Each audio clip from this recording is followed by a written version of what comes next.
Hello there, gang. DD DeVere here with another past blast. In this episode, we're taking a quick look at Broken Sword 2 and the Smoking Mirror. This was, of course, the follow-up. It's 1996 Broken Sword Shadow of the Templars, again released by Revolution Software in 1997. So let's just dive on in with a new game, because option-wise, still incredibly limited.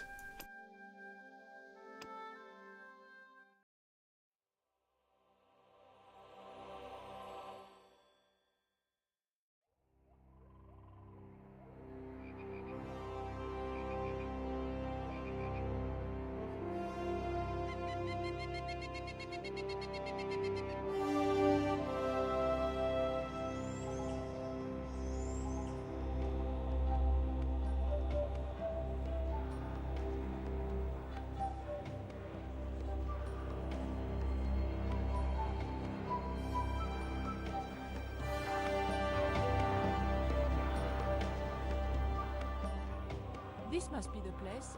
Professor Ubier's house. Looks pretty creepy. I'd been away from Paris and hadn't seen Nico for nearly 6 months. I wanted to celebrate our reunion, but she had other plans. An appointment with an archaeologist. Something to do with a Mayan stone she came across while researching a story. The guy who answered the door didn't look much like an archaeologist to me. I had a bad feeling about this.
Well, let the adventure begin.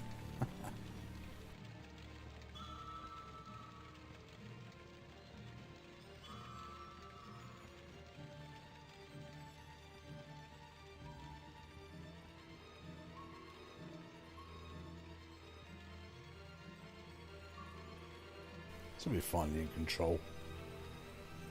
You can probably tell visually wise, it's very much a direct follow-on to the first game. Still all nicely drawn. It's had a bit of a lick of paint because this is the remastered version. And again, the good news is you do get both the original and the remastered version if you buy from GOG or Steam. This is a good thing, of course. This time round, it's not as bad as with the director's cut, where they cut out large parts of the game and tried to shoehorn in that awful Nicole bit. And of course, there's plenty of voice acting as usual. There were only 3 things I didn't like about spiders. The way they looked, the way they moved, and the fact that they lived on the same planet as me. This spider was big, mean, and hairy, and definitely not a native of Europe. I glanced over the books, vaguely hoping to find a copy of How to Deal with Poisonous Spiders While Tied to a Chair. No such luck. But I noticed one corner of the bookcase was supported by a loose block of wood. Possibly a clue. Maybe I'd been a little heavy-handed, but it was a question of survival. Of course, I was still tied to a chair in a burning house with no means of escape. The bookcase had been anchored to the wall by a protruding metal bracket. It had sheared off as the bookcase had fallen, leaving a jagged edge. So you can probably guess what you need to be done here.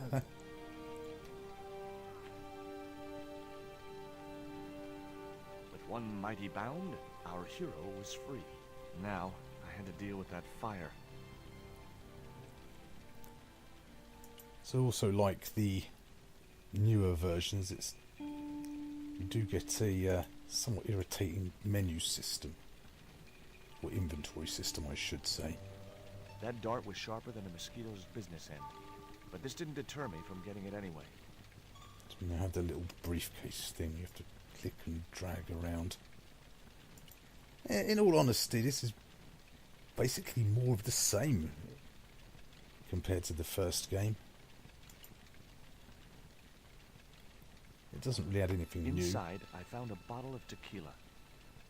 It does, in honesty, feel a bit rushed. Normally, I didn't drink strong spirits, but today was far from normal. Ew. Disgusting.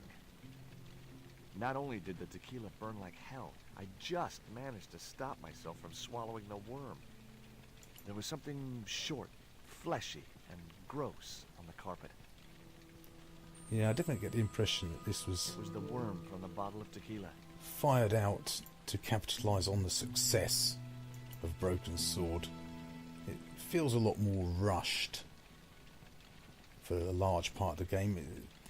Many of the puzzles now are more dialogue based. It also involves a lot of waiting around. It was a stylish little canvas number containing a lipstick, a handwritten note, and a pair of nylon panties with a large love heart emblazoned across the front. It occurred to me that Nico's tastes must have really changed while I was away. So, I mean, the humour's still there. They could be useful. That's some decent locations. At least, I mean, the art's still very good.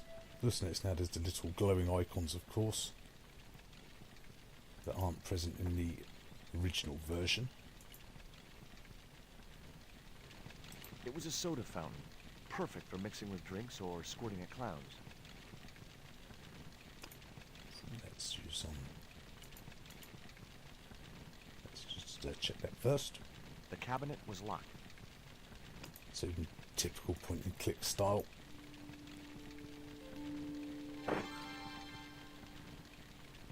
As I released the lock, something blew the doors open. And that is to say part of the problem. There's not a lot of point and click in it, in all honesty. That cylinder was hot. I couldn't pick it up with my bare hands. It gets off to a fairly decent start, but The panties I'd found in Nico's bag were just what I needed to wrap around the hot cylinder. the later sections of the game are very, very dialogue driven, with a lot of waiting and padding. So it's not that it's bad. I just don't think it's as good. The cylinder gave out a faint hiss as the valve opened. Huh? Now I had one primed up and ready to use extinguisher. Also, some of the puzzles and solutions are a little bit nonsensical in places. And sometimes downright long-winded. With a well-aimed squirt of his soda fountain, our unshakable hero saved the day. Now it was time to start looking for Nico. I wasn't going to burn myself on that red-hot doorknob, and it wasn't the time for subtlety.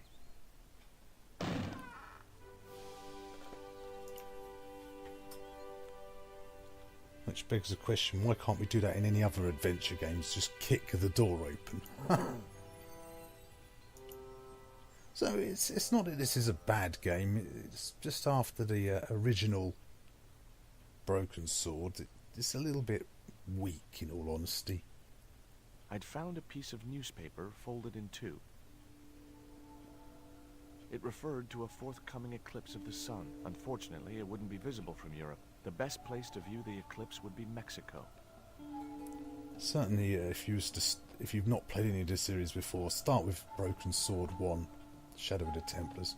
It is the superior game. It's not a story spoiler or anything like that, because this story is completely unconnected to the original. It was the newspaper. Wrapped inside it was another small piece of paper. It was a bank statement for Ubier's account from an automatic telling machine. The last 5 withdrawals were for large amounts, and all made in Marseille. So I think we'll conclude our dealings here, gang.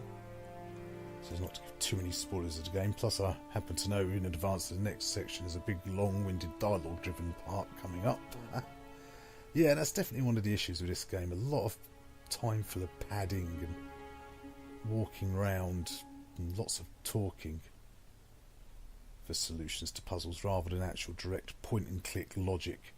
And when the puzzles are, some of the puzzles, yeah, logic's not the word I'd use for the descriptions. It's a little bit adventure game logic, you know.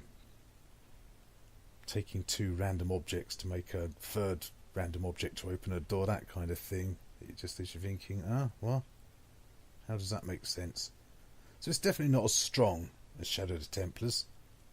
That's for sure. But it's a decent enough addition if you like your point and clicks. And again, at least the voice acting is on top notch. There's lots of it. That's always at least a decent thing. The artwork's still nice. You do get both versions. If you want to play the original, which looks a little bit more grainy and doesn't have the little blue circles indicating anything. It doesn't have the hint system either. So it requires a little bit more effort. So anyway, gang, yes, this is where we should conclude our dealings. Thanks for taking the time to watch the video, and I hope you found it useful or entertaining in some way. And don't forget to like, comment, subscribe to let me know you're alive. I shall see you all next time. Bye for now.